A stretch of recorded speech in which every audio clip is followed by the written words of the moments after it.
할렐루야. 이 시간 방송을 청취하는 모든 이들에게 진리의 성령님이 함께 하셔서 말씀이 깨달아지고 감동이 되는 결단이 되는 그런 귀한 은혜가 있기를 간절히 주 예수 이름으로 축원합니다. 저는 강원도 원주의 흥업에 있는 갈릴리교회에서 목회하고 있는 감리교회 목회자입니다. 이 시간 다룰 말씀은요, 성막에 관한 말씀을 다루려고 합니다. 하나님의 집, 성막은 하나님의 집이에요. 솔로몬이 성전을 건축하여서 건물 시대가 되기 전까지 구약의 중심인 하나님의 집은 성막이었습니다. 그 성막은 성소와 지성소로 구분되어집니다. 물론 성막에 뜰도 있죠. 성막의 큰 울타리에 동쪽 문을 열고 들어가면 뜰이 있어서 뜰에는 번제단이 있고 또한 물두멍이 있어서 손발을 씻고 그리고 나서 이제 성막으로 들어가는데 그 성막이 반으로 나뉘어져서 성소와 지성소로 구분되어지는 것입니다. 성소에는 일반 제사장만이 들어가서 여러 가지 업무를 보는 것이고, 지성소, 하나님의 법궤가 있는 지성소에는 대제사장이 1년에 한 번씩 들어가서 속죄 제사를 드리는 것이죠. 자, 성소에는 구체적으로 무엇이 있느냐? 성소에는 북쪽에는 떡상이 있습니다. 좌측. 그러니까 북쪽은 북쪽에만 하면 우측이라고 할게요.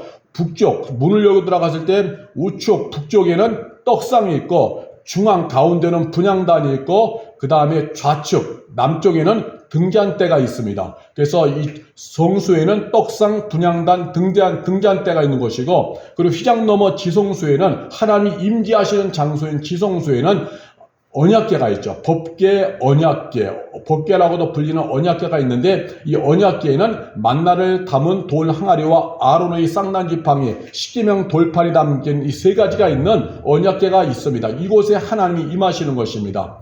특별히 여기서 좀 이제 부연 설명에 들어가면은요, 이 언약궤 안에 들어가 있는 십계명은 하나님의 말씀이죠. 말씀이신 예수님을 상징하는 것입니다.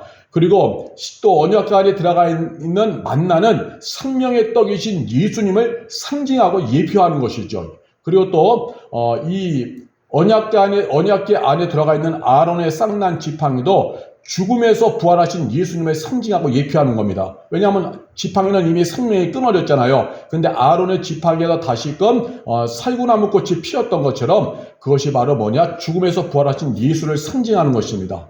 자, 어쨌든 이렇게 성막 안에는 성소와 지성소로 나누어지며, 이 성소에는 떡상과 북쪽에 문을 열고 들어가면 북쪽, 우측에는 떡상이 있고, 정면 지성소를 바라보는 지성소와 성소를 칸막이한 그 정면 바로 그 앞에는 분향단이 있고, 그 다음에 좌측 남쪽에는 등잔대가 있다, 이런 것이죠. 그리고 언약궤 뚜껑은 속죄소, 시은자라고 하여 하나님이 임하시는 자리가 언약궤의 뚜껑, 속죄소라고 하고, 거기에 대제사장이 1년에 한 번씩 들어가서 피를 바르면서 속죄 제사를 드리는 것입니다.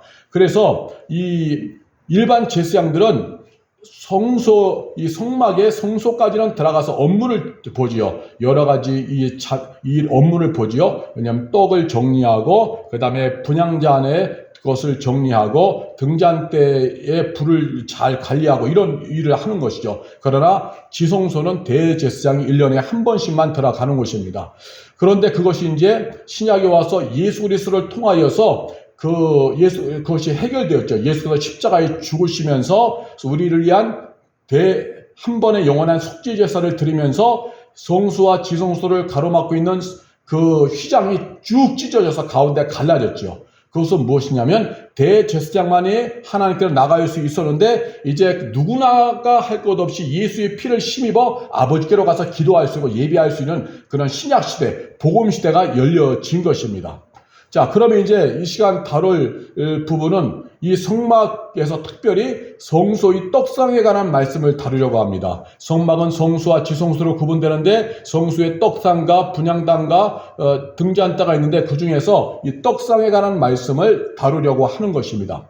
자, 떡상에 관한 말씀은 이제 성경에 세 곳이 있는데, 그 중에서 첫 번째 출애굽기 40장 23절의 말씀을 읽겠습니다. 물론 다른 부분에도 많이 나오고 있습니다. 출애굽기 40장 23절에 또 여호와 그 상 위에 떡을 진설하리 여호와께서 모세에게 명령하신 대로 되니라. 예, 하나님께서 성막을 지으면은 성막의 북쪽에다가 문을 열고 들어가면 우측이라고 할게요. 우측, 북쪽 여기다가 떡상을 진설해 놓아라, 차려 놓아라 해서 모세가 그대로 행했죠. 이것을 레위기 24장에서 구체적으로 이제 말씀하고 있습니다. 레위기 24장 5절과 6절에 보면요. 너는 고운 가루를 가져다가 떡 12개를 굽되 각 덩이를 10분의 2 에바로 하여 여호와 앞 순결한 상 위에 두 줄로 한 줄에 6씩 진설하고 너는 또 정결한 유황을 그 각 줄 위에 두어 기념물로 여호와께 화제를 삼을 것이며 안식일마다 이 떡을 여호와 앞에 항상 진설할지니 이는 이스라엘 자손을 위한 것이요 영원한 언약이니라.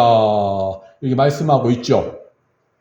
즉 떡상에는 12개의 떡을 놓는데 그것을 한 접시에 12개를 쭉 쌓아 올리는 것이 아니라 두 접시로 나누어서 6개씩 하는 거예요. 그러니까 한 접시에 6개로다가 쭉 차려놓고 또 한 접시에 6개의 떡을 차곡차곡 쌓아서 만드는 거예요. 그러면 6개씩 두 접시로 해서 떡상에 떡을 차려놓는 것입니다. 그리고 안식일마다 새로 따뜻하고 말랑말랑한 새로운 떡으로다가 묵은 떡을 교체하는 거예요. 왜냐하면 이번 안식일 날 새로운 떡이었어도 다음 안식일 때 그 떡은 어차피 굳어버리잖아요. 굳으니까 그 떡을 교체하면서 새로운 떡으로다가 교체하고 묵은 떡은 이제 제사장들이 먹는 거죠.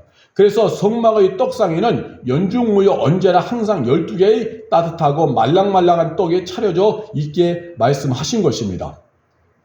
특별히 또 이 떡상의 구조는 출애굽기 40장 22절에서 27절, 출애굽기 40장 22절에서 27절에 보면은 떡상과 분향단과 등잔의 그 위치에 대해서 하나님이 정확히 말씀하셨어요. 읽겠습니다. 그런 또 회막안 곧 성막 북쪽으로 회장 밖에 상을 놓고 또 여호와 앞 그 상 위에 떡을 진설하니 여호와께서 모세에게 명령하신 대로 되니라. 그렇죠. 하나님이 분명히 북쪽으로 하였어요. 성막에 문을 열고 들어가면 지성소나 지성소 북쪽. 문을 열고 들어가면 우측에다가 떡상을 하나 만들어 놓고 떡을 진설을 차려놓으라 말씀하신 대로 모세가 그렇게 했습니다. 또 출애굽기 40장 24절에 보면 그런 또 회막안 그 성막 남쪽에 등잔대를 놓아 상과 마주하게 하고 또 여호와 앞에 등잔대에 불을 켜니 여호와께서 모세에게 명령하신 대로 되니라. 예. 그래서 북쪽에는 떡상, 그 정면 맞은편은 좌측, 남쪽에는 등잔대를 놓아서 등잔대에 불을 밝히게 한 것이죠. 그리고 여기서 좀 더 부연 설명 들어가면 등잔대에 불은 꺼지는 게 아니에요. 어떤 사람들은 성경을 엉뚱하게 해석해서 등잔대를 밤에는 껐다, 그리고 낮에 다시 켰다 이런 식으로 하는데 그런 의미가 아닙니다. 성막의 불은 항상 켜 있어야 되는 거예요. 항상. 하나님이 항상 불 관리하고 불을 켜라고 했지 성막의 불을 껐다 켰다 이런 게 절대로 아닌 것이에요. 엉터리 해석입니다. 불은 항상 켜 있었다. 그런 거죠. 그 다음에 또 이제 분향단에 대한 위치에 대해서 하나님도 말씀하셨죠. 출애굽기 40장 26절에 보면 그가 또 금향단을 휘막안 휘장 앞에 두고 그 위에 향기로운 향을 사르니 여호와께서 모세에게 명령하신 대로 되니라. 금향단은 이제 기도하는 것을 분향단을 말해요. 금으로 싼 분향단, 거기에다 향을 피우면서 향의 그 연기가 올라갈 때 그 하나님 이제 기도하는 거죠. 이것이 이제 정면에 있었던 거예요. 분향단은 기도하는 분향단, 기도를 상징하는 분향단은 바로 법궤 언약궤와 바로 정면, 이제 커튼 하나 사이로다가 이제 휘장 하나 사이로다가 마주보고 있는 거죠. 중앙에 이제 분향단이 있는 것입니다.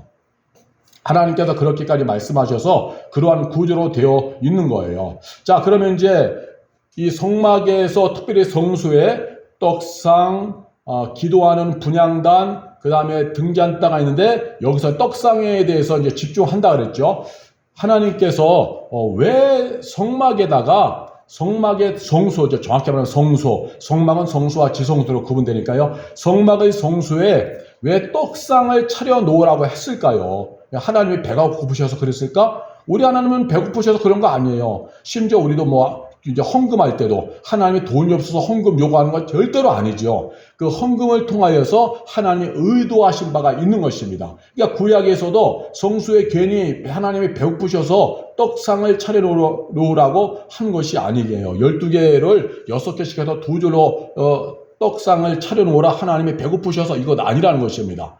그러면 그 속에는 무슨 의미가 담겨 있느냐? 이제 말씀을 묵상해 보면 크게 2가지의 의미가 이제 나옵니다. 첫 번째는 이스라엘을 배불리 먹이시겠다는 아버지의 심정이에요. 그러니까 아버지 앞에 떡상을 차려놓음으로 말미암아 하나님께로 오는 백성들에게 배불리 먹이시겠다. 이 말은 결국 은혜와 복으로 채워주시겠다라고 하는 것이에요. 하나님께는 은혜가 있고 하나님께는 풍성함이 있는 것입니다. 이 성막을 짓기 전까지 이스라엘은 어떤 생활을 해왔느냐? 애굽에서 노예살이를 했어요. 노예살이. 애굽에서 노예살이 하면서 정말 하루하루 끼니 걱정하고 채찍에 맞고 강제 노역에 시달리고 불평등 속에서 살아가고 개와 돼지처럼 그런 노예살이, 인격이 없는 노예살이, 힘겨운 노동의 삶을 살아온 것이 이스라엘 백성의 모습이었죠.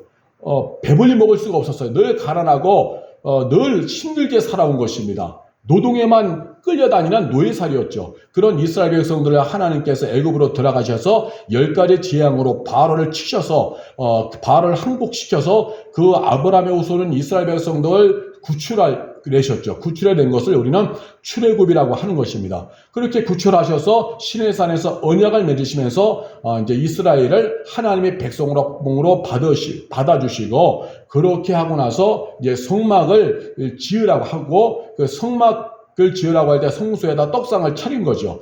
그것은 결국 이제부터 너희가 배고픈 일은 없을 것이다. 내 품 안에 거하고 나를 섬기면서 내 백성으로 살아간다면은 너희가 배 고파서 힘들어하는 일은 없을 것이다. 나는 너를 배불리 먹이러 왔다. 은혜와 복을 너에게 주러 왔다. 이런 하나님의 심정이 이 떡상에 담겨져 있는 것입니다.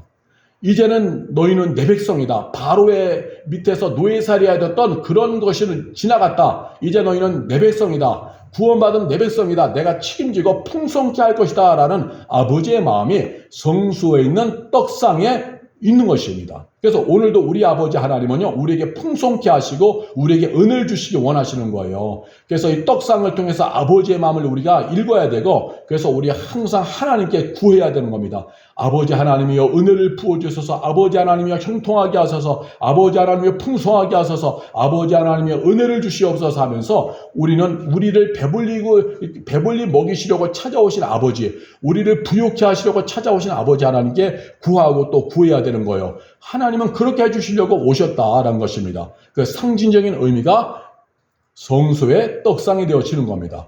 자, 이렇게 성막에 떡상을 차려놓은 것을 묵상할 때 첫 번째 이유는 이렇게 배불리 먹이시겠다는 아버지의 심정이고요. 두 번째 의미가 있습니다. 두 번째 의미가 더 중요한 건데, 그것은 상 위에 차려진 떡은 영혼의 양식인 말씀을 의미합니다.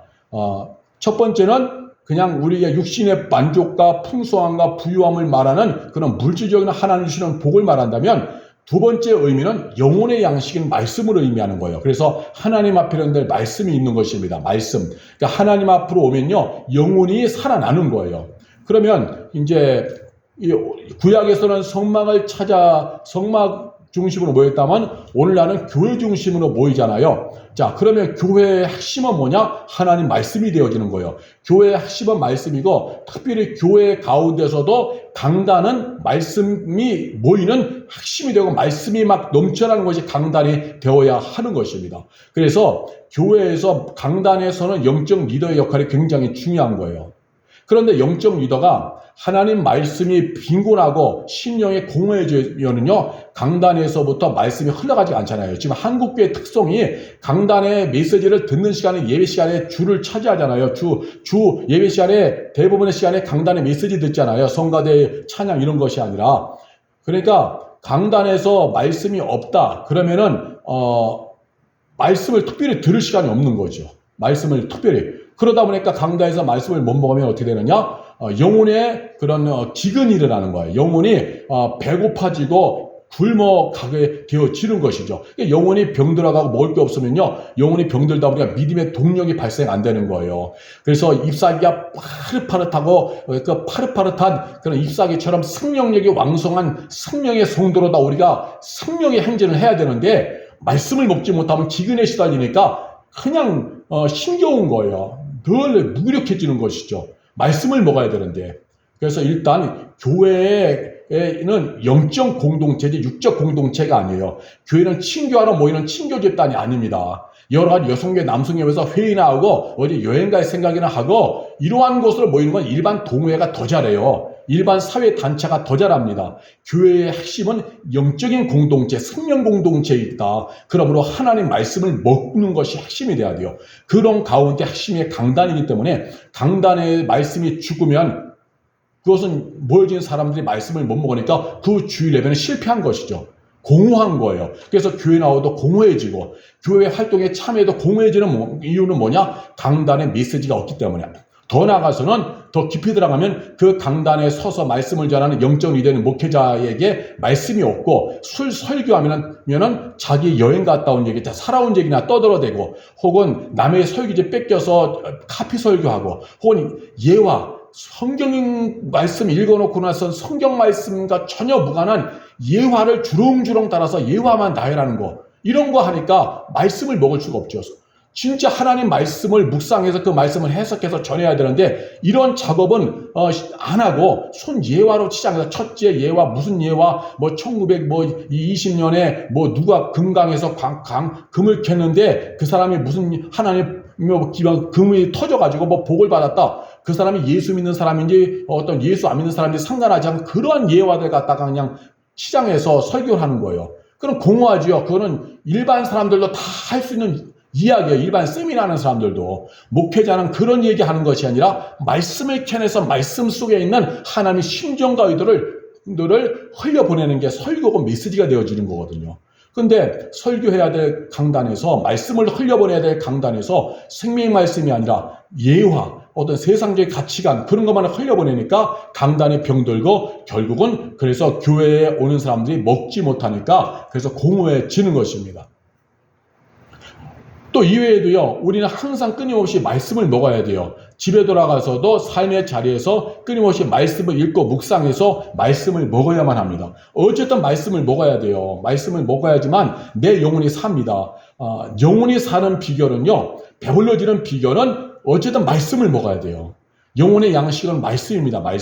말씀이에요. 따라서 해보시 바랍니다. 영혼의 양식은 말씀이다. 영혼의 양식은 말씀이다. 말씀을 먹어야 힘이 나는 것입니다.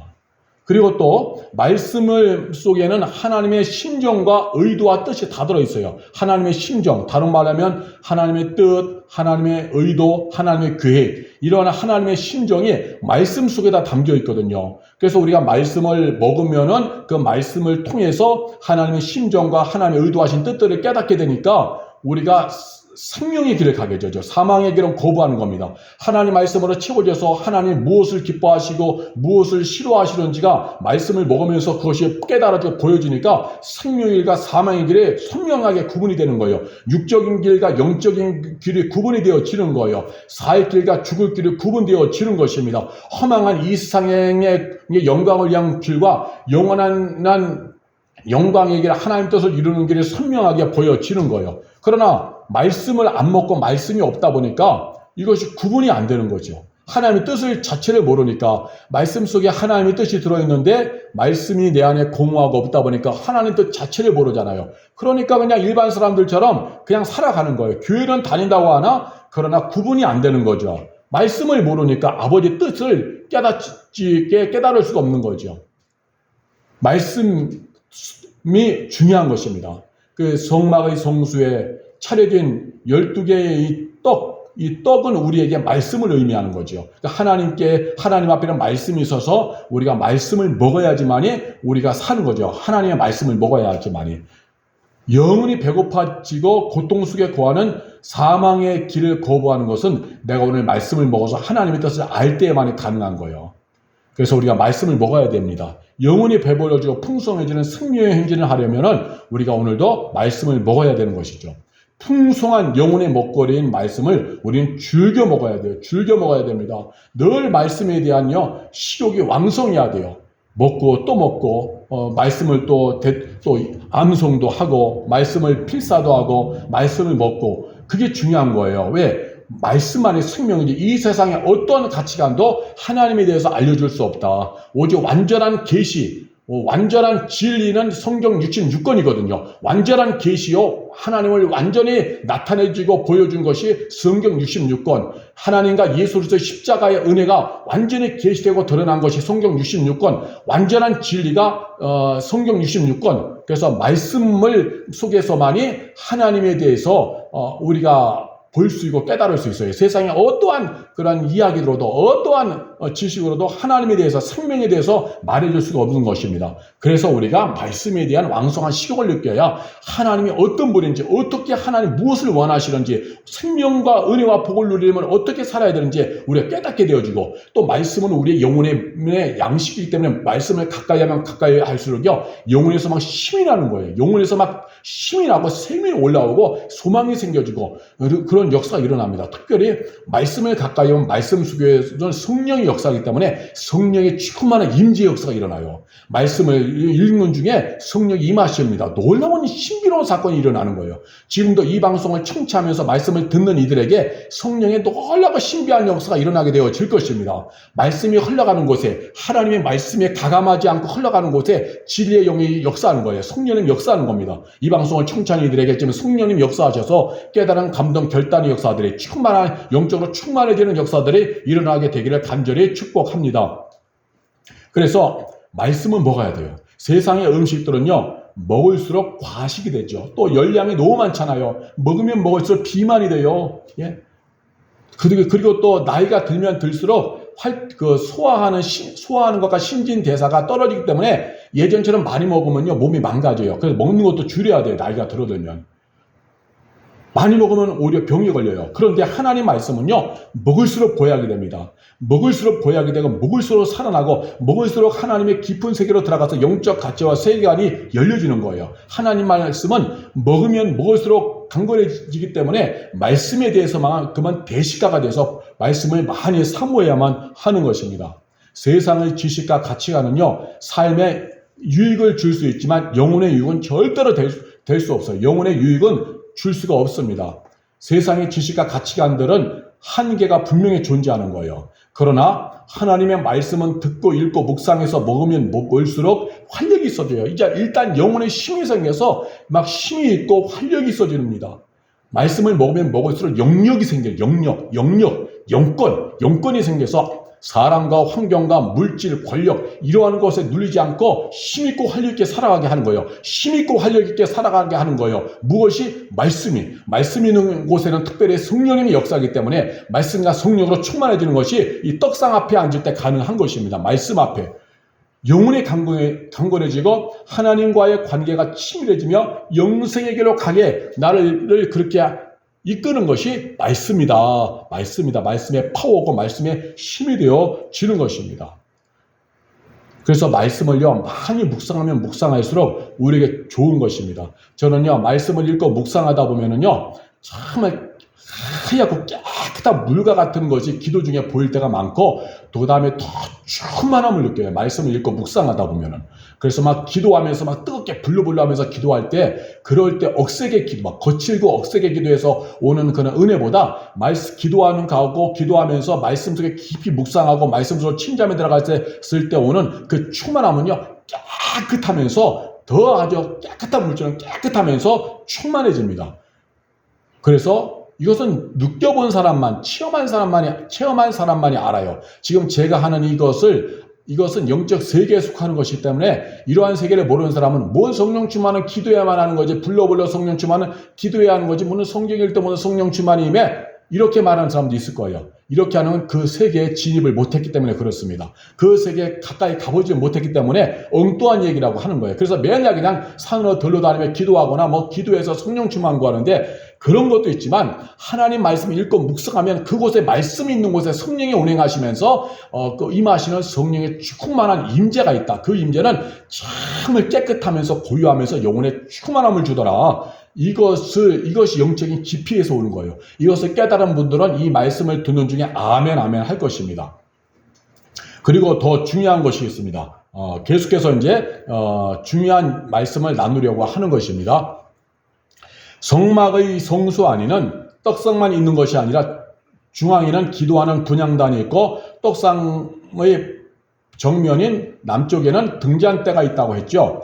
자, 떡상은 하나님의 풍성한 은혜와 말씀을 상징한다고 분명히 말씀했습니다. 이스라엘 백성들을 풍성하게 배불리 먹겠다고 하는 풍성한 하나님의 은혜를 상징하고, 또 두 번째는 떡상은 하나님의 말씀을 상징한다는 거죠. 하나님의 말씀을 먹어야 되는 것을 의미하는 것이고, 영혼의 양식인 말씀을 상징한다 그랬어요. 그럼 분향단은 무엇이냐? 분향단은 기도를 상징하는 것입니다. 분향단은요, 바로 언약궤, 하나님 임재의 상징인 언약궤와 분향단은 커튼, 휘장 하나를 놓고 있는 거예요. 그러니까 언약궤 앞에 중앙에 있는 것이 이 분향단이에요. 그래서 기도는 누구 앞에서 하는 것이냐? 언약궤 앞에서. 기도는 언약궤 임하시는 하나님 앞에서. 그러니까 분향단이 언약궤 앞에 있다. 언약궤는 하나님 임재하시는 곳이다. 그래서 분향단에서 창을 피워 기도할 때는 바로 언약궤 앞에서 기도하는 거죠. 그 언약궤는 하나님 임하시는 자리. 그러니까 쉬운 말하면 기도는 하나님 앞에서 하는 거예요. 기도는 하나님 앞에서 하는 거예요. 그래서 기도가 이렇게 능력이 있다는 것입니다. 기도가 본능이 있는 거예요. 전능하신 하나님 앞에서 하는 것이 뭐냐? 기도예요, 기도. 그 하나님은 누구냐? 전능하신 창조주예요. 모든 것을 부하게도 하시고 가난하게도 하시고 모든 것을 뒤엎기도 하시고 저 권력자들을 끌어내리기도 하고 더 약한 자를 강하게도 하시고, 하나님은 전지전능하셔서 모든 것을 다 가능케 하시는 분이죠. 그 전지전능하신 창조주 하나님 앞에서 행하는 것이 기도이기 때문에 기도가 그렇게 파워가 있고 능력이 있는 거예요. 생각해 보세요. 사람들도 어떤 힘이 있고 좀 영향력 있던 사람한테 뭔가 전화하게 부탁하면은 괜히 어깨에 힘들어하고 그러잖아요. 나 누구누구하구나 전화통화해서 누구누구하구나 좋은 인맥이 있어. 그럼 사람들 괜히 막 힘주고 좋아하잖아요. 소망을 갖잖아요. 그러나 우리는 전지전능하신 창조주 하나님께 기도하는 하나님의 자녀입니다. 기도하면 그래서 우리는 더 파워가 있고 더 힘이 있고 더 소망을 갖게 되어지는 거죠. 실제입니다. 이건 실제의 역사인 것이에요. 기도는 사람에게 하는 것이 아니라 기도는 창조주 아버지 앞에서 하는 거기 때문에 우리의 기도는 그 능력이 있다. 왜? 하나님이 그 기도를 들어주시고 그 기도를 들어주시고 응답하시기 때문인 것입니다. 자, 그리고 등잔대. 이제 등잔대는 뭐냐? 빛이잖아요, 빛. 빛의 사명을 상징하는 거예요. 어두운 가운데 빛을 비추는 것, 하나님 나라 확장시키는 것, 즉 빛의 사명을 상징하는 게 등잔대인 것이에요. 이 중에서 떡상과 분향단과 등잔대 이 셋 중에서 우선적으로 해야 할 일이 떡상에 앉아 말씀을 먹는 겁니다. 우선적으로 해야 할 일이 떡상에 앉아 말씀을 먹는 거예요. 자, 그 이유를 말씀드리겠습니다. 왜 분향단의 기도보다 등잔대의 사명보다 떡상에서 앉아 하나님의 은혜를 먹고 말씀을 먹는 말씀을 영적인 말씀의 떡을 먹는 일이 왜 우선이냐? 이것을 한번 살펴보겠습니다. 그 이유는 말씀을 먹어야 하지만이 영혼이 살아나요. 예? 영혼의 양식은 말씀이에요, 말씀. 말씀이 먹어야 영혼이 살아나는 거예요. 그렇지 않으면 영혼은 기근에 시달리고 굶주림과 기아 속에 살아가서 그런 영혼으로 무슨 기도가 나오고 그런 영혼의 상태로 무슨 등잔대 사명을 감당해요. 영혼은 이미 공허한데 하나님의 심정과 뜻도 알지 못하고 어두운 가운데 있고 생명력도 없는데 뭘 어떻게 하나님을 위해 살아가겠습니까? 그래서 말씀을 일단 먹어야 돼요. 먹는다는 거는 말씀을 듣고 읽고 묵상하는 걸 말하죠. 그렇게 할 때 영혼이 살아나고 하나님의 뜻을 깨닫게 되는 것입니다. 말씀이 내 안에 먹어서 밀고 들어오면요, 내 안에 자리 잡은 내 뜻들이 밀려나가는 거예요. 살아가면서 귀로다가 수많은 세상의 가치관들, 세상의 이야기들이 많이 내 귀와 눈을 통하여 생각을 통하여 내 마음밭에 막 떨어져요. 그것들이 뿌리게 내려요. 그럴 때 그것들을 밀어내는 것이 뭐냐? 하나님 말씀이에요, 말씀. 하나님의 말씀으로 내 안에 채워지면은 그것들이 밀려나가면서 말씀으로 충만해져 하나님의 사람이 되어지는 거죠. 왜 하나님의 사람으로 못 살아가느냐? 말씀이 빈약하니까 다른 가치관들, 자신의 잘못된 생각들이 그 안에 뿌리내려서 그것이 이제는 그것을 붙잡고 살아가니까 하나님 말씀이 들어올 수 없고 하나님 말씀과 무관한 길을 가는 거예요. 그래서 우리가 말씀이 핵심이다. 떡상과 분향단과 등잔대 중에서 하나님의 풍성한 은혜의 말씀이 핵심이 되어지는 것입니다. 그렇게 해서 말씀이 내 안에 들어오면요, 말씀이 어떻게 하느냐, 히브리서 4장 12절의 말씀이 굉장히 중요합니다. 히브리서 4장 12절의 말씀은 하나님의 말씀에 대해서 말하는 거야. 하나님의 말씀이 무엇인지를 말하는데요. 히브리서 4장 12절 말씀을 보면은 하나님의 말씀은 살아있고 활력이 있어 좌우의 날선 어떤 검보다도 예리하여 혼과 영과 및 관절과 골수를 찔러 쪼개기까지 하며 또 마음의 생각과 뜻을 판단하시나니 말씀합니다. 하나님의 말씀은 살아있다라는 거예요. 살아있어서 날카롭다. 그래서 그 사람 속을 꿰뚫는다. 혼과 영을 갈라낼 정도로 그 마음속을 꿰뚫어 본다는 거죠. 그 마음속에 숨겨진 것까지도 다 꿰뚫어 보는다는 거예요. 그럼 왜 하나님 말씀이 그렇게 날카로운 양날검이 돼서 그 혼과 영감의 관절골을 찔러내느냐? 그 속에 있는 마음과 생각과 뜻을까지 보려고 그 숨겨진 것을 보기 위하여서 간다는, 그것은 이제 꿰뚫는다고 하는 거예요. 꿰뚫는다. 혼과 영감의 관절과 골수를 찔러 쪼개기까지 하며, 이 말은 말씀이 그냥 양날검 같은 말씀이 들어가서 막지못이 들어가서 그냥 그 영 속에, 혼 속에, 관절, 골수 속에 있는 것까지도 하나님 안에 들어가서 다 꿰뚫어 본다는 거예요. 꿰뚫어 본다는 거예요. 그래서 우리 안에 내가 품고 있는 내 생각과 내 뜻이 말씀이 그래서 판단해 준다는 것입니다. 말씀 판단한다, 이 말은 재판하다가 되는 거예요. 누가 재판하느냐? 하나님 말씀이 들어와서 판단해 주는 거예요.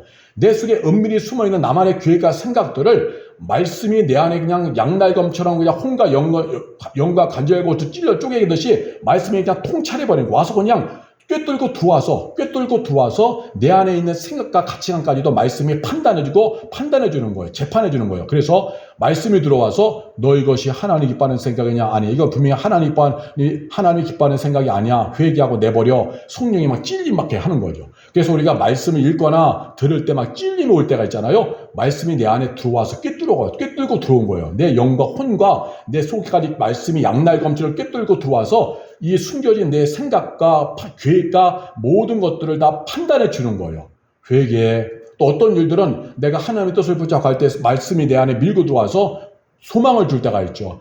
잘한다. 아들아, 딸아, 잘한다. 그 사명의 길을 잘 가고 있다. 그것이 영원한 길이다. 또 말씀이 우리에게 또 격려해 주죠. 말씀이 판단해 주는 거예요. 격려로. 그러나 하나님 뜻이 아닌 것을 품고 가면은 말씀이 막 찔려는 거죠.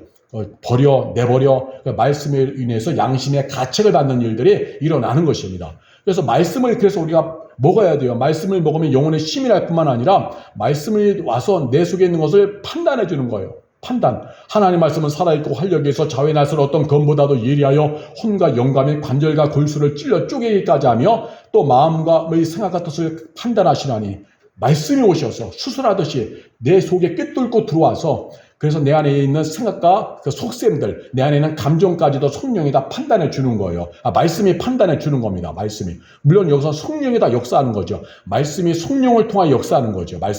결론은 말씀이 성령을 통해 역사하지만 어쨌든 말씀을 읽을 때 성령이 오셔서 그 말씀이 더 내 안에서 역사하도록 성령이 역사하는 거죠. 그래서 말씀과 성령은 같이 가는 거죠. 세상의 가치관 속에는 성령이 역사할 수 없습니다.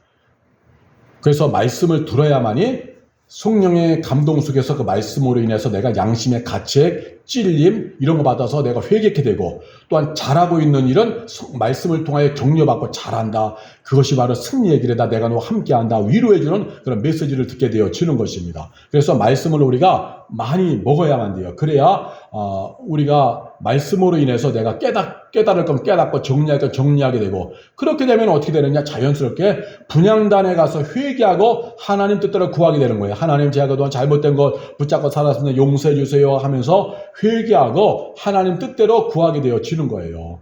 그 결과 등잔대 앞으로 가서 하나님의 뜻을 이루는 빛의 사명을 또한 감당하게 되어지는 겁니다. 말씀을 먹을 때만이 분향단에서 회개하고 바른 하나님 뜻대로 구하는 기도가 나오고, 등잔대 앞에서 하나님의 뜻을 이루는 빛의 사명 감당한다. 하나님이 기뻐하는 사명의 길을 간다는 거예요. 그렇지 않으면 자기 야망을 위한 그런 사명의 길을 가지요. 이것도 이제 부연 설명으로 들어가도록 하겠습니다.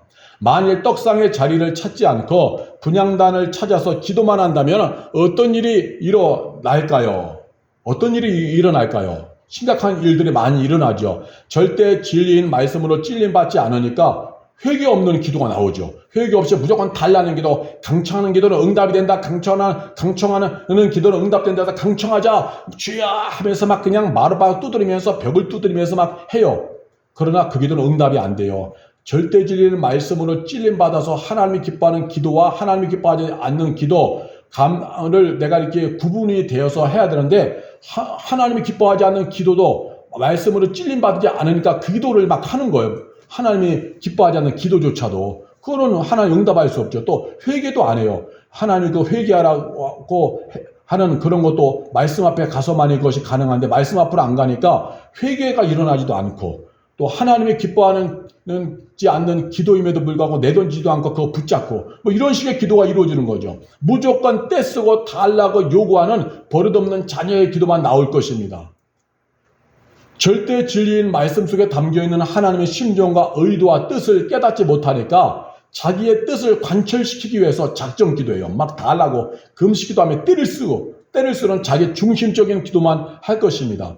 하나님의 뜻과 무관한 요구식 기도만 할 것이에요. 이런 기도는 해봤자 의미가 없죠. 그래서 떡상의 자리를 찾아서 말씀을 먹고 영원히 살아나고 하나님 말씀으로 내가 갖고 있는 기도의 제목과 내 소원과 기도의 판단 받아줘야 되는 거예요. 하나님 말씀이 내 안에 꿰뚫고 들어와서 말씀이 성령의 인도 속에서 성령의 충만함 속에서 말씀이 나를 재판해야 되는 거예요. 내가 가지고 있는 생각들을 말씀이 판단해주고 판별해줘야 되는 거죠.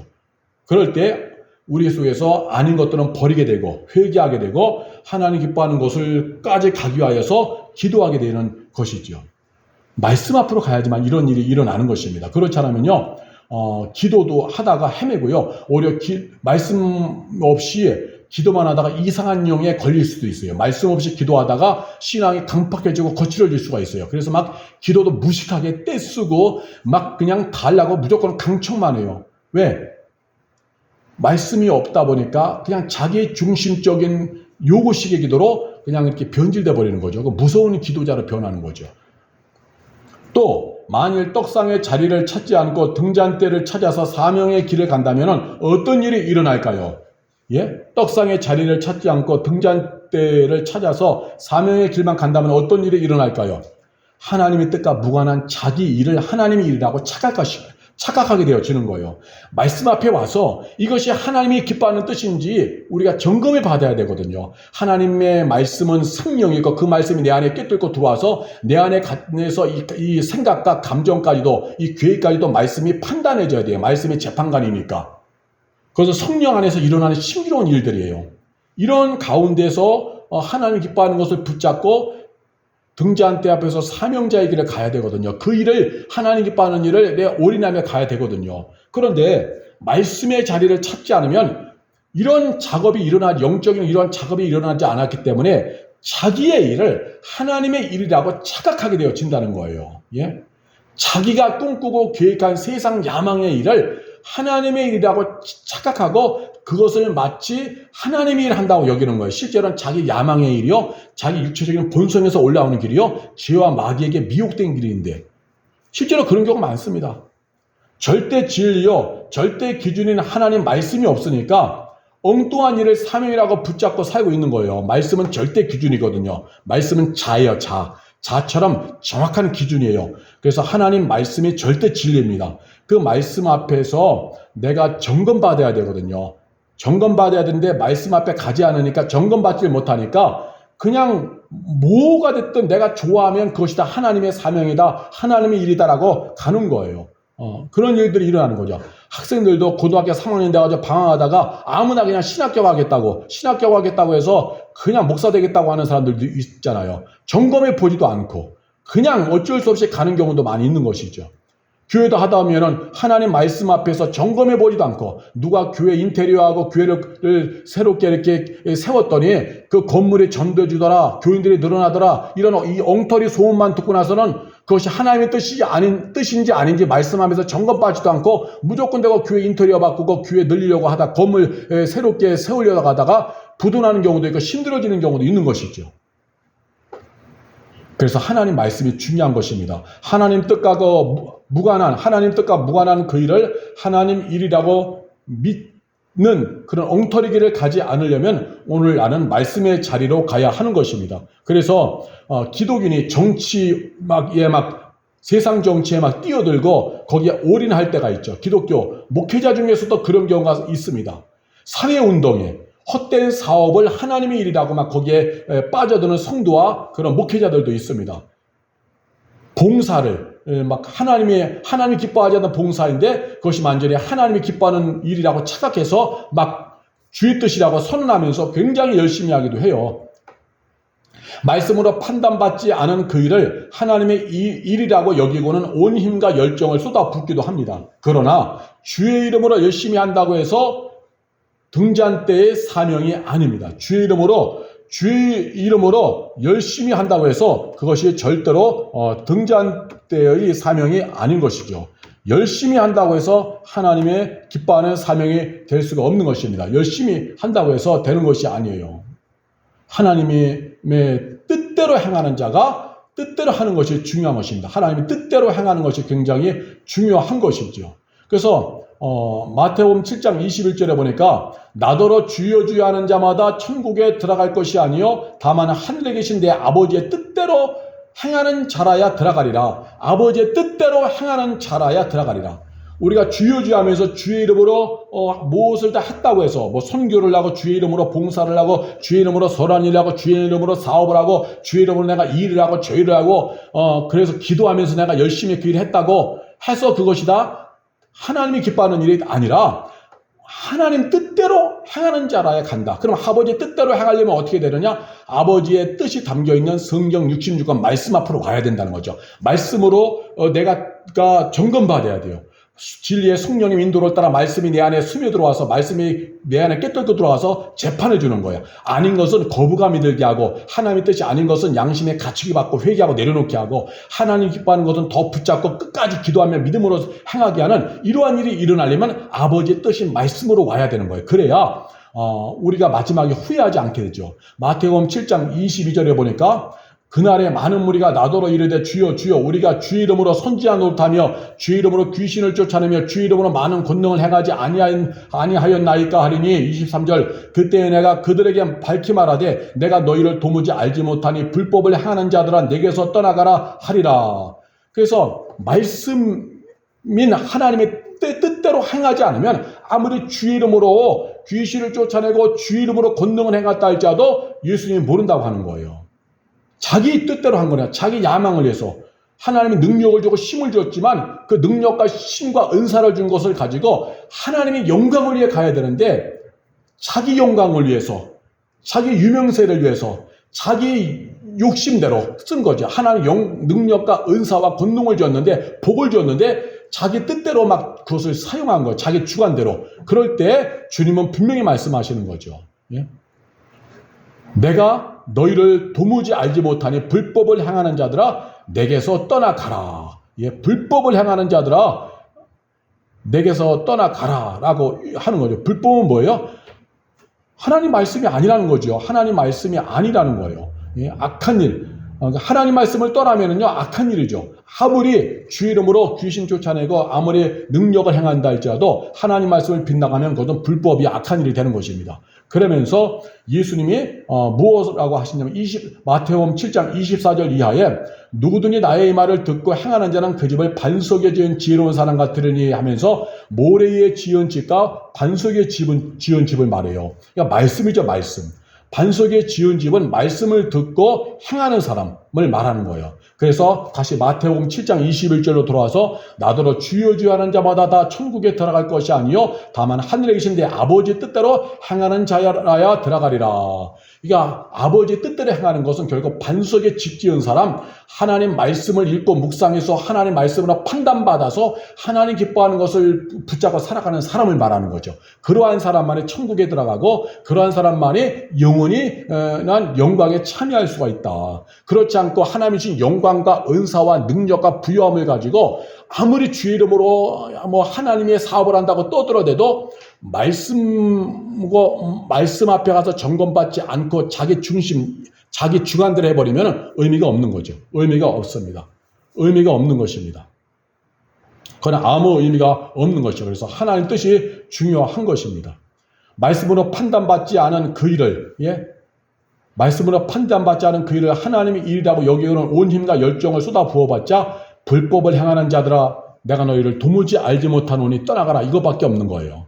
모래 위에 지은 집밖에 되지 않는 것입니다. 그래서 주의 이름으로 하나님의 이름으로 하나님의 사업이라는 명목하에 열심히 한다고 해서 등잔대의 사업이 아닌 거죠. 왜 보면은 기독교 활동 중에 체육대회 같은 거 많이 하잖아요. 체육대회 한 데서 그걸 말해 하나님의 일이라고 착각하는 경우도 있는데 그러나 우리가 말씀으로 들어와 보면은 그건 해도 되고 안 해도 되는 것인데 그것을 완전히 절대적인 것처럼 막 하는 경우도 있어요. 아니죠. 말씀으로 판단받고 말씀과 기도 속에서 감동받으며 분별된 그 일, 말씀으로 점검받던 그 일이 등잔대의 사명이 되어지는 거예요. 그래서 어쨌든 중요한 건 뭐냐? 떡상이다. 떡상, 기도하는 분향단, 그 다음에 사명 감당하는 사명 등잔대 이것인데 이것이 시작은 말씀이죠. 말씀. 떡상입니다.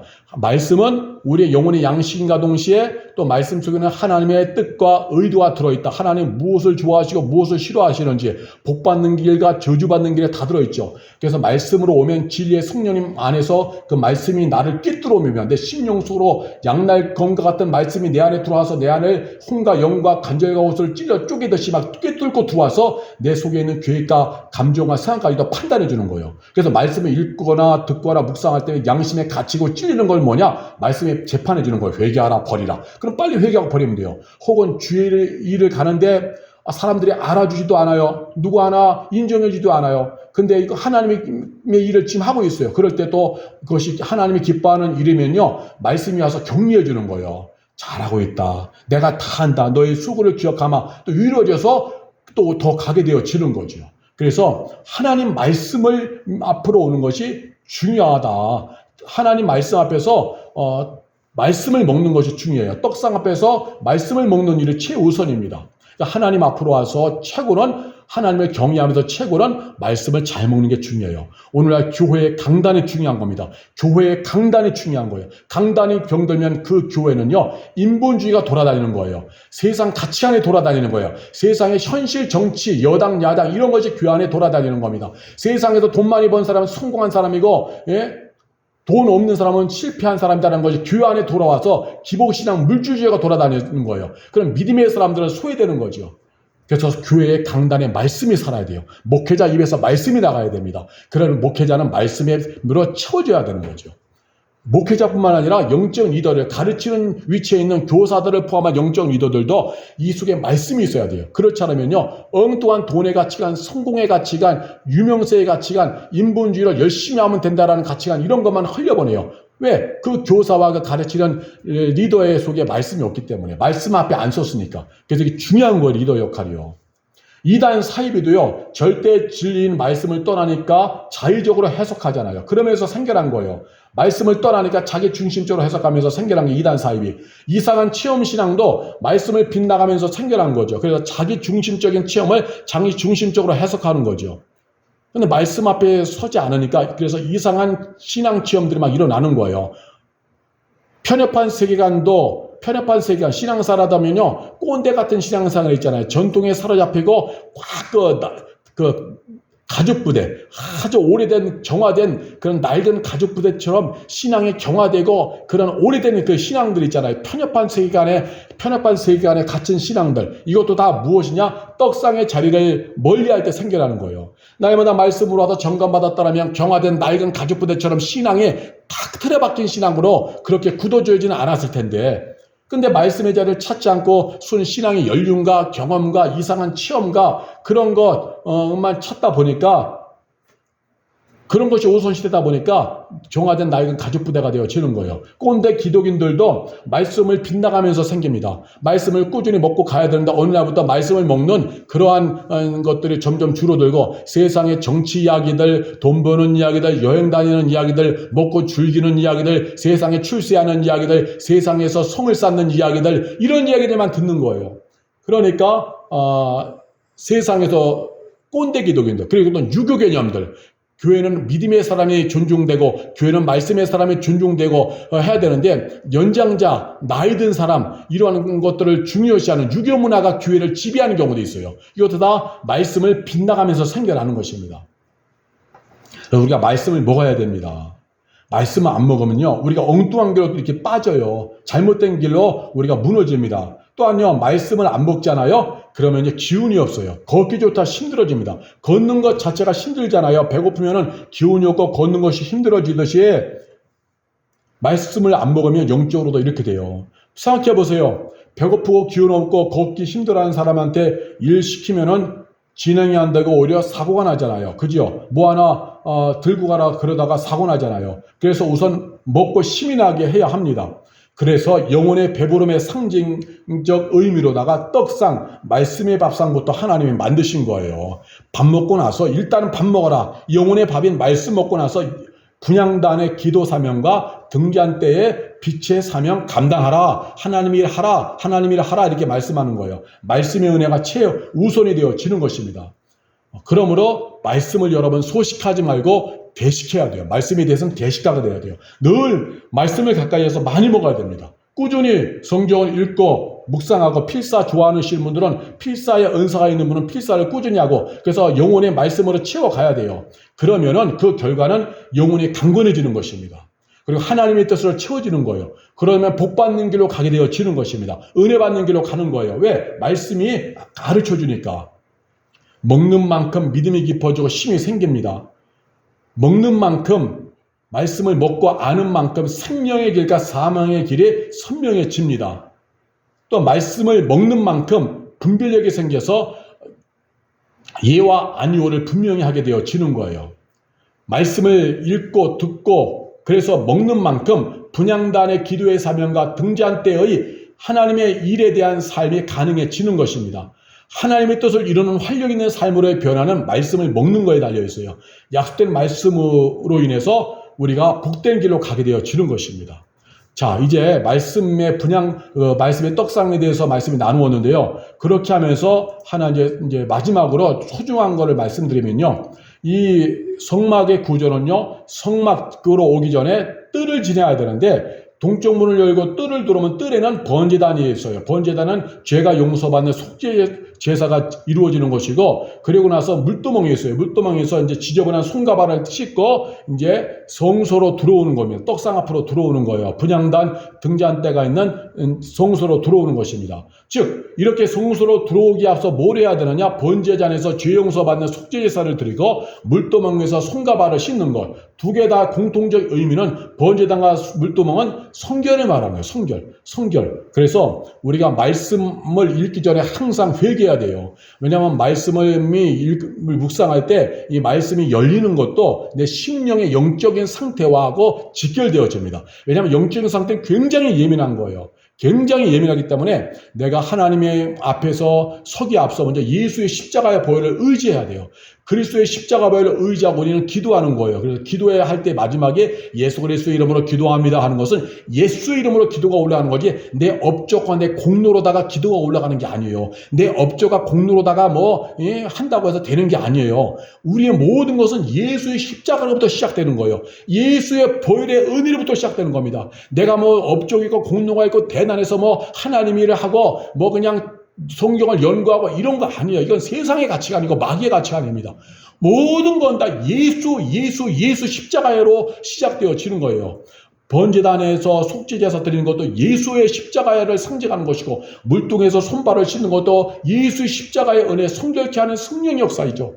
그러한 가운데서 성막으로 들어가서 성소로 들어가서 떡상에 앉아 말씀을 먹어야 될 때 그 말씀이 은혜가 되고 말씀이 생명이 되고 말씀이 깨달아지고 말씀으로 충만해지고 기도할 때도 기도가 막 생명력 있고 활력 있고 그다음에 이게 이 등잔대에서도 사명을 막 힘있고 활력 있게 감당하게 되어지는 거죠. 그래서 여러분 말씀을 읽거나 필사하거나 하나님의 일을 할 때는 꼭 먼저 손발을 씻듯이 성결하라. 회개의 기도를 올려서 벌로 덮임당하는 기도가 선행되어져야만 하는 것입니다. 그렇지 않으면요, 말씀을 읽어도요, 엉뚱한 자기 위주의 해석을 하거나 엉뚱한 해석을 해서 엉뚱한 쪽으로 빠져요. 자칫 잘못하면 또 신천지의 비유풀이처럼 단어 하나에 집착하는 이상한 해석을 할 수가 있는 것입니다. 그래서 꼭 기도와 말씀을 먹을 때, 말씀을 가까이 할 때, 기도할 때 어떤 일이 하든지 간에 번제단에서 속죄제사 드리듯 물도방에서 손과 발을 씻듯 성결케 되는 회개의 기도, 보혈로 덮임당하는 기도가 선행되어져야 한다는 것입니다. 또 마지막 끝으로 하나 더 드리면은 정말 여러분 명심해야 될 것은 교회는 모이면은요 말씀을 먹고 분향단 앞에서 기도하고 사명 감당하는 곳이에요. 만약 그 외에 뭐 어떤 여러 가지 친교 활동, 여러 가지 봉사 활동 이런 것에 치중한다면 교회는 영적 공동체인데 그 본질을 훼손하는 것입니다. 이러한 봉사하고 친교하고 하는 것은요 일반 세상 동호회가 더 잘해요. 교회는 영적인 공동체, 죄와 마귀와 싸우면서 하나님 나라를 확장하는 영적인 공동체이기 때문에 교회의 핵심은 말씀이 되어야 되고 그 말씀을 먹고 힘 있는 사람들이 기도하면서 사명 감당하는 것이 교회이다, 영적 공동체다가 되어진다는 것입니다. 그래서 오늘 말씀은 저와 여러분에게 굉장히 소중한 것입니다. 오늘 이 성막에 있어서 성수의 이 떡상과 분향단과 등잔대의 구조에 대해서 또 관계에 대해서 오늘 말씀을 나누었습니다. 특별히 떡상에 집중했어요. 이 말씀은 굉장히 중요하고 소중한 말씀입니다. 하나님의 심정과 의도가 들어있는 것입니다. 그래서 부디 이 오늘 말씀을 청취하는 중에 성경 말씀의 절대 진리임을 분명히 하고 이 성경 말씀만의 생명임을 분명히 해서 말씀을 늘 가까이 하여서 승리하시길 바랍니다. 말씀으로 인하여서 영혼이 강건해지고 하나님의 뜻을 채워져서 혼탁함에서 벗어나서 혼탁함을 분별해서 생명의 행진하는 거룩한 역사들이 일어나기를 간절히 주 예수 이름으로 축원합니다. 기도하겠습니다. 할렐루야. 전능하신 하나님, 오늘 말씀을 보았습니다. 하나님이여, 우리가 날마다 떡상인 말씀을 가까이 하게 하여 주시옵소서. 말씀만이 하나님의 심정과 의도와 뜻이 말씀 안에 들어있습니다. 말씀을 통해서만이 하나님의 심정과 뜻과 의도를 깨달을 수 있습니다. 세상의 어떠한 지식도 어떠한 가치관으로도 하나님을 볼 수 깨달을 수 없지만 완전한 계시여 진리여 완전한 진리의 성경 말씀을 통해서만이 우리는 하나님을 볼 수 있습니다. 그러므로 날마다 말씀을 가까이 하여서 하나님을 더 깊이 알아가는 그런 우리 신앙의 여정이 되게 성령님 도와주시옵소서. 또한 말씀을 먹어야만 우리 영혼에 힘이 납니다. 성령 충만하여서 우리가 말씀 충만하여 영혼이 살아나게 하시고 말씀이 내 안에 가득하여 심령의 생명이 충만하게 도와주시고 하나님의 뜻으로 채워져서 우리 모두가 다 생명의 행진을 하게 하여 주시옵소서. 지금 시대는 상대주의입니다. 이것도 진리고 저것도 진리고 기독교회는 그 중에 하나라고 하는 상대주의 시대이고 다문화 시대라 하지만 그러나 우리는 영적인 세계에서 유일한 진리 오직 예수 그리스도의 십자가 복음과 하나님 말씀밖에 없습니다. 그러면 하나님 말씀을 품은 자로서의 끝까지 승리하도록 오늘 이 말씀을 붙잡게 하시고 그래서 우리가 수시로 우리가 번제단에서 속죄제사하고 물두멍에서 손발을 닦듯이 날마다 예수의 피로 씻김받는 회개하며 떡상에서 말씀을 먹게 하여 주시고 말씀을 많이 먹어서 우리가 아버지 영적으로 힘있고 생명력 있게 하여 주시고 그래서 분향단의 사명에서 기도의 사명과 어떤 등잔대에서 하나님 원하시는 사명상을 잘 감당하여 우리 모두가 다 승리의 길을 가도록 역사하여 주시옵소서. 오늘 방송을 청취하는 이들에게 아버지 하나님 심령 속에 말씀이 들어가서 성령님의 깨닫게 하사 말씀의 소중함을 알게 하여 주시옵소서. 하루에 정말 시간을 내게 하소 다른 곳에 투자할 시간을 좀 줄여서 하나님 말씀에 가까이 하는 시간을 마련하게 하여 주시사 영적으로 정말 깨어있고 살아있어서 정말 잠시 왔다 가는 나그네 인생길 생명의 일에 정말 관심 갖고 살아갈 수 있는 역사가 은혜가 이 시간 일어나게 하여 주옵소서. 하나님 말씀으로만의 내용은 읽혀질 수 있습니다. 말씀 있는 곳에 성령이 역사하오니 정말 말씀을 가까이 하여 말씀과 성령으로 충만하여 주 예수께서 자신은 이 땅에 재림해 주러 오시는 그날까지 승리의 길을 걸어가도록 우리를 도와주시옵소서. 이 방송을 청취하는 모든 이들에게 말씀과 성령의 은혜가 충만하여 승리하게 하여 주시옵소서. 감사하면서 예수님의 이름으로 기도하옵나이다. 아멘.